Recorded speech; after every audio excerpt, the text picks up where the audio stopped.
उत्पत्ति अध्याय 16। इश्माएल की उत्पत्ति का वर्णन। अब्राम की पत्नी सारै के कोई संतान न थी और उसके हाजिरा नाम की एक मिस्री लौंडी थी। सो सारै ने अब्राम से कहा, देख, यहोवा ने तो मेरी कोख बंद कर रखी है, सो मैं तुझसे विनती करता हूँ कि तू मेरी लौंडी के पास जा। संभव है कि मेरा घर उसके द्वारा बस जाए। सो सारै की यह बात अब्राम ने मान ली। सो जब अब्राम को कनान देश में रहते 10 वर्ष बीत चुके, तब उसकी स्त्री सारै ने अपनी मिस्री लौंडी हाजिरा को लेकर अपने पति अब्राम को दे दिया कि वह उसकी पत्नी हो, और वह हाजिरा के पास गया और वह गर्भवती हुई। और जब उसने जाना कि वह गर्भवती है, तब वह अपनी स्वामिनी को अपनी दृष्टि में तुच्छ समझने लगी। तब सारै ने अब्राम से कहा, जो मुझ पर उपद्रव हुआ सो तेरे ही सिर पर हो। मैंने तो अपनी लौंडी को तेरी पत्नी कर दिया। पर जब उसने जाना कि वह गर्भवती है, तब वह मुझसे तुच्छ समझने लगी। सो यहोवा मेरे और तेरे बीच में न्याय करे। अब्राम ने सारै से कहा, देख, तेरी लौंडी तेरे वश में है, जैसा तुझे भला लगे वैसा ही उसके साथ कर। सो सारै उसको दुख देने लगी और वह उसके सामने से भाग गई। तब यहोवा के दूत ने उसको जंगल में शूर के मार्ग पर जल के एक सोते के पास पाकर कहा, हे सारै की लौंडी हाजिरा, तू कहाँ से आती और कहाँ को जाती है? उसने कहा, मैं अपनी स्वामिनी सारै के सामने से भाग आई हूँ।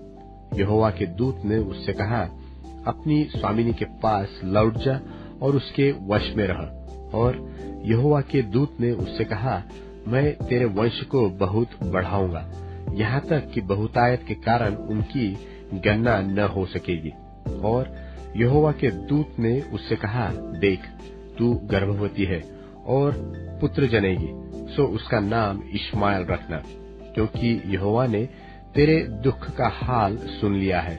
और वह मनुष्य बनेल गधे के समान होगा। उसका हाथ सबके विरुद्ध उठेगा और सबके हाथ उसके विरुद्ध उठेंगे, और वह अपने सब भाई बंधुओं के मध्य में बसा रहेगा। तब उसने यहोवा का नाम, जिसने उससे बातें की थी, अत्ताएल रोई रखा कर कहा कि क्या मैं यहाँ भी उसको जाते हुए देखने पाई जो मेरा देखने हारा है? इस कारण उस कुएं का नाम लहेरोई कुआं पड़ा। वह तो कादेश और बेरेत के बीच में है। सो हाजिरा अब्राम के द्वारा एक पुत्र को जन्म दिया, और अब्राम ने अपने पुत्र का नाम, जिसे हाजिरा ने जन्म दिया था, इश्माएल रखा। जब हाजिरा ने अब्राम के द्वारा इश्माएल को जन्म दिया, उस समय अब्राम 86 वर्ष का था। उत्पत्ति अध्याय 17। खतना की विधि के ठहराने का वर्णन और इसहाक की उत्पत्ति की प्रतिज्ञा। जब अब्राम 99 वर्ष का हो गया, तब यहोवा ने उसको दर्शन देकर कहा, मैं सर्वशक्तिमान परमेश्वर हूँ, मेरी उपस्थिति में चल और सिद्ध होता जा, और मैं तेरे साथ वाचा बांधूंगा और तेरे वंश को अत्यंत ही बढ़ाऊंगा। तब अब्राम मुंह के बल गिरा, और परमेश्वर उससे यूं बातें कहता गया, देख, मेरी वाचा तेरे साथ बंधी रहेगी, इसलिए तू जातियों के समूह का मूल पिता होगा। सो अब से तेरा नाम अब्राम न रहेगा, परंतु तेरा नाम इब्राहिम होगा, क्योंकि मैंने तुझे जातियों के समूह का मूल पिता ठहरा दिया है। और मैं तुझे अत्यंत ही फुलाऊंगा, फलाऊंगा, और तुझको जाति जाति का मूल बना दूंगा। और तेरे वंश में राजा उत्पन्न होंगे, और मैं तेरे साथ और तेरे पश्चात पीढ़ी पीढ़ी तक तेरे वंश के साथ भी इस आशय की युग युग की वाचा बांधता हूँ कि मैं तेरा और तेरे पश्चात तेरे वंश का भी परमेश्वर रहूंगा।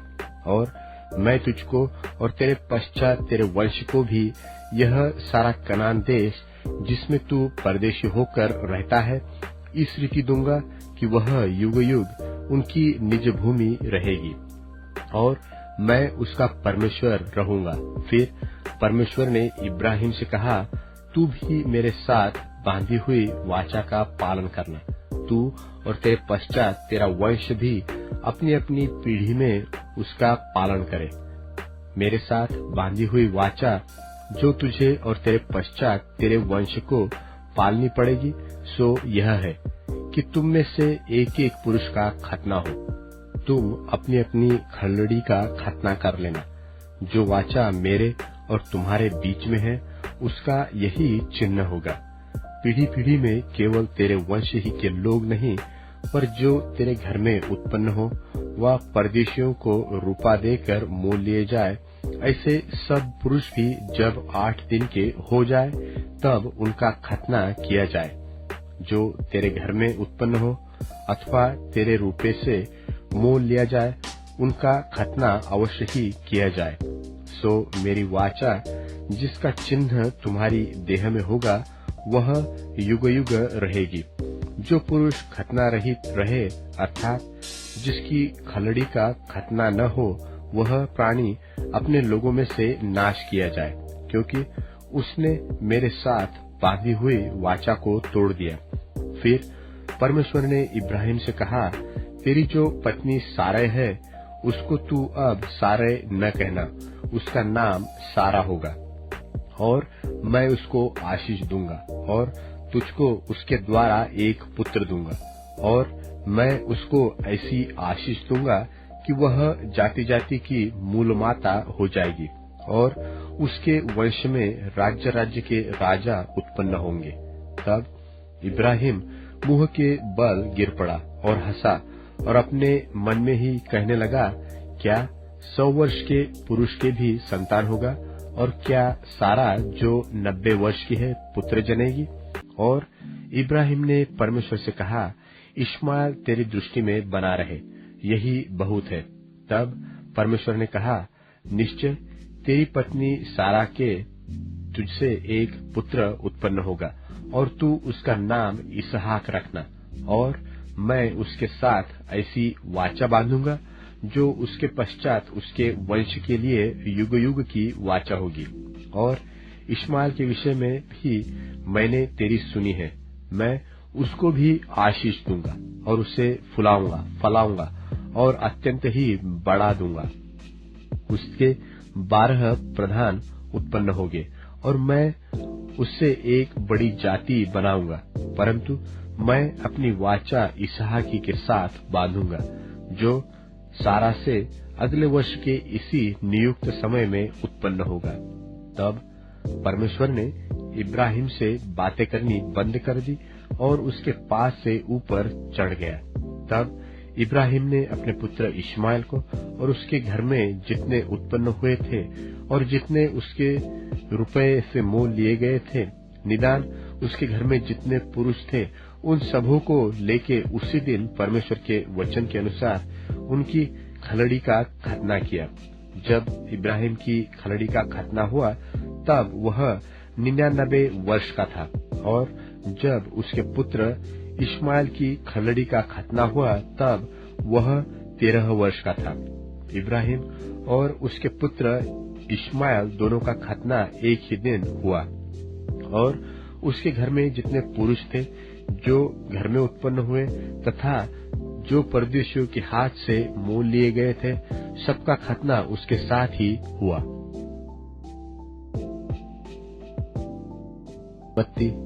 अध्याय 18।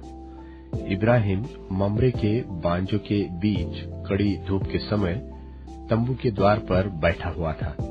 तब यहोवा ने उसे दर्शन दिया, और उसने आंख उठाकर दृष्टि की, तो क्या देखा कि 3 पुरुष उसके सामने खड़े हैं। जब उसने उन्हें देखा, तब वह उनसे भेंट करने के लिए तंबू के द्वार से दौड़ा और भूमि पर गिरकर दंडवत किया और कहने लगा, हे प्रभु, यदि मुझ पर तेरी अनुग्रह की दृष्टि है, तो मैं विनती करता हूँ कि अपने दास के पास से चले न जाना। मैं थोड़ा सा जल लाता हूँ, और आप अपने पांव धोकर इस वृक्ष के तले विश्राम करें। फिर मैं एक टुकड़ा रोटी ले आऊं और उसमें से आप अपने अपने जीव को तृप्त करें, तब उसके पश्चात आगे बढ़े, क्योंकि आप अपने दास के पास इसीलिए पधारे हैं। उन्होंने कहा, जैसा तू कहता है वैसा ही कर। सो इब्राहिम ने तंबू में सारा के पास फुर्ती से जाकर कहा, 3 सदा मैदा फुर्ती से गूंद और फुलके बना। फिर इब्राहिम गाय बैल के झुंड में दौड़ा और एक कोमल और अच्छा बछड़ा लेकर अपने सेवक को दिया और उसने फुर्ती से उसको पकाया। तब उसने मक्खन और दूध और वह बछड़ा जो उसने पकाया था लेकर उनके आगे परोस दिया, और आप वृक्ष के तले उनके पास खड़ा रहा और वे खाने लगे। उन्होंने उससे पूछा, तेरी पत्नी सारा कहाँ है? उसने कहा, वह तो तंबू में है। उसने कहा, मैं बसंत ऋतु में निश्चय तेरे पास फिर आऊंगा और तब तेरी पत्नी सारा के एक पुत्र उत्पन्न होगा। और सारा तंबू के द्वार पर जो इब्राहिम के पीछे था सुन रही थी। इब्राहिम और सारा दोनों बहुत बूढ़े थे और सारा का स्त्री धर्म बंद हो गया था। सो सारा मन में हंसकर कहने लगी, मैं तो बूढ़ी हूँ और मेरा पति भी बूढ़ा है, तो क्या मुझे यह सुख होगा? तब यहोवा ने इब्राहिम से कहा, सारा यह कहकर क्यों हंसी? क्या मेरे जो ऐसी बुढ़िया हो गई हूँ सचमुच एक पुत्र उत्पन्न होगा? क्या यहोवा के लिए कोई काम कठिन है? नियत समय में अर्थात वसंत ऋतु में मैं तेरे पास फिर आऊंगा और सारा के पुत्र उत्पन्न होगा। तब सारा डर के मारे यह कहकर मुकर गई कि मैं नहीं हंसी। उसने कहा, नहीं, तू हंसी तो थी। फिर वे पुरुष वहां से चलकर सदोम की ओर ताकने लगे और इब्राहिम उन्हें विदा करने के लिए उनके संग संग चला। तब यहोवा ने कहा, यह जो मैं करता हूँ वो क्या इब्राहिम से छिपा रखूं?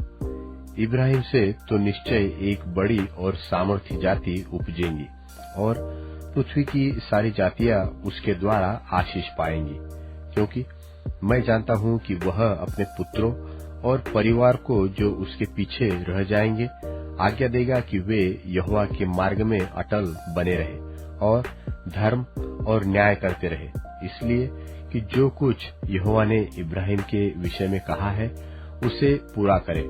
फिर यहोवा ने कहा, सदोम और अमोरा की चिल्लाहट बढ़ गई है और उनका पाप बहुत भारी हो गया है, इसलिए मैं उतरकर देखूंगा कि उसकी जैसी चिल्लाहट मेरे कान तक पहुंची है, उन्होंने ठीक वैसा ही काम किया है कि नहीं, और न किया हो तो मैं उसे जान लूंगा। सो वे पुरुष वहां से मुड़ के सदोम की ओर जाने लगे, पर इब्राहिम यहोवा के आगे खड़ा रह गया। तब इब्राहिम उसके समीप जाकर कहने लगा, क्या तू सचमुच दुष्ट के संग धर्मी को भी नाश करेगा? कदाचित उस नगर में 50 धर्मी हो, तो क्या तू सचमुच उस स्थान को नाश करेगा और उन 50 धर्मियों के कारण जो उसमें हो न छोड़ेगा? इस प्रकार का काम करना तुझसे दूर रहे कि तू दुष्ट के संग धर्मी को भी मार डाले और धर्मी और दुष्ट दोनों की एक ही दशा हो, यह तुझसे दूर रहे। क्या सारी पृथ्वी का न्याय न करे? यहोवा ने कहा, यदि मुझे सदोम में 50 धर्मी मिले तो उनके कारण उस सारे स्थान को छोड़ूंगा। फिर इब्राहिम ने कहा, हे प्रभु सुन, मैं तो मिट्टी और राख हूँ, तो भी मैंने इतनी ढिठाई की कि तुझसे बातें करूं। कदाचित उन 50 धर्मियों में 5 घट जाए, तो क्या तू 5 के घटने के कारण उस सारे नगर का नाश कर डालेगा? उसने कहा, यदि मुझे उनमें 45 भी मिले तो भी उसका नाश न करूंगा। फिर उसने उससे यह भी कहा, कदाचित वहां 40 मिले। उसने कहा, तो मैं 40 के कारण भी ऐसा न करूंगा। फिर उसने कहा, हे प्रभु क्रोध न कर, तो मैं कुछ और कहूं, कदाचित वहां 30 मिले।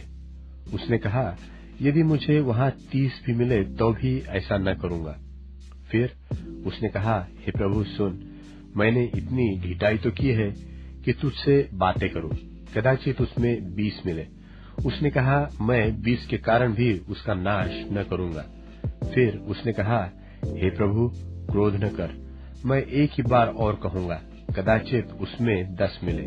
उसने कहा, तो मैं 10 के कारण भी उसका नाश न करूंगा। जब यहोवा इब्राहिम से बातें कर चुका तब चला गया और इब्राहिम अपने घर को लौट गया। मत्ती रचित सुसमाचार 6वां अध्याय। सावधान रहो, तुम मनुष्यों को दिखाने के लिए अपने धर्म के काम न करो, नहीं तो अपने स्वर्गीय पिता से कुछ भी फल न पाओगे। इसलिए जब तू दान करे तो अपने आगे तुरही न बजवा, जैसा कपटी सभाओं और गलियों में करते हैं, ताकि लोग उनकी बड़ाई करें। मैं तुमसे सच कहता हूं कि वे अपना फल पा चुके। परंतु जब तू दान करे तो जो तेरा दाहिना हाथ करता है उसे तेरा बायां हाथ न जानने पाए, ताकि तेरा दान गुप्त रहे, और तब तेरा पिता जो गुप्त में देखता है तुझे प्रतिफल देगा।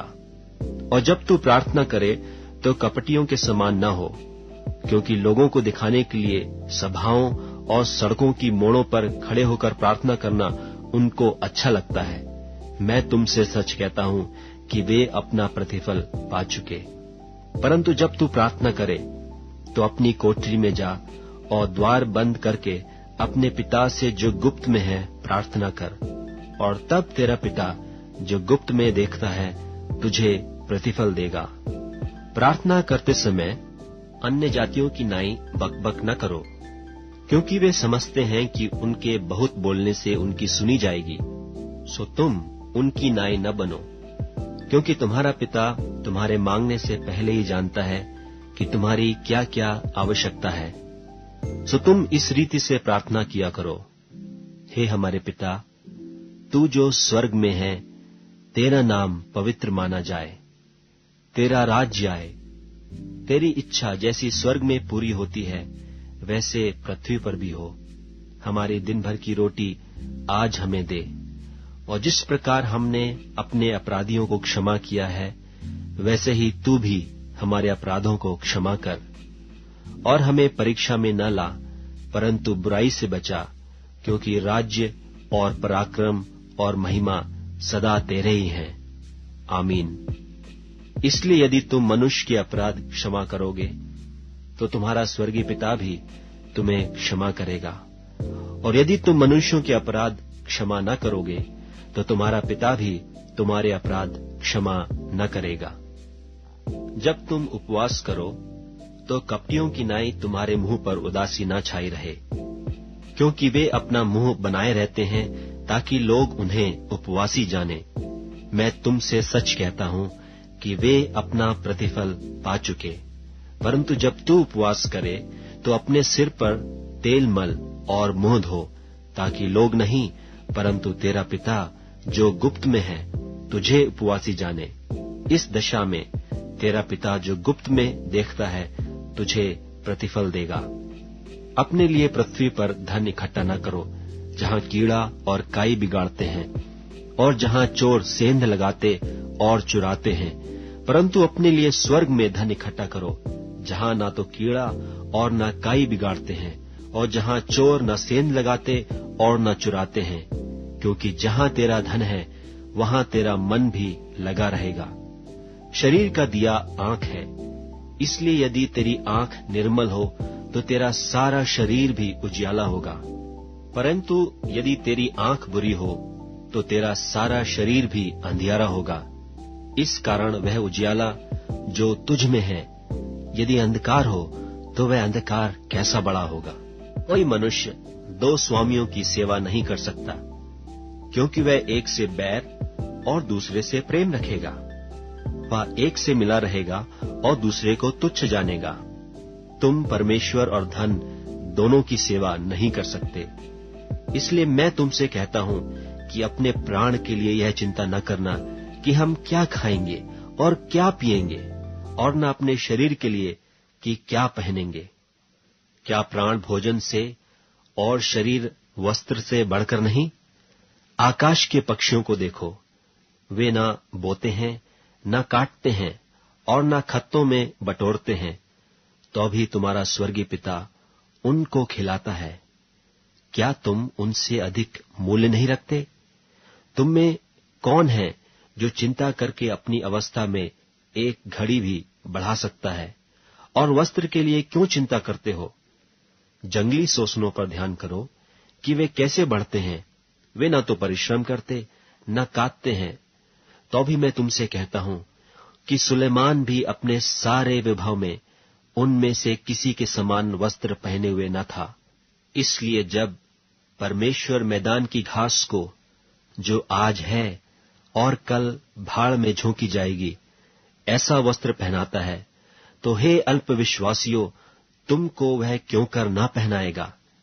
इसलिए तुम चिंता करके यह ना कहना कि हम क्या खाएंगे या क्या पिएंगे या क्या पहनेंगे, क्योंकि अन्य जाति इन सब वस्तुओं की खोज में रहते हैं, और तुम्हारा स्वर्गीय पिता जानता है कि तुम्हें ये सब वस्तुएं चाहिए।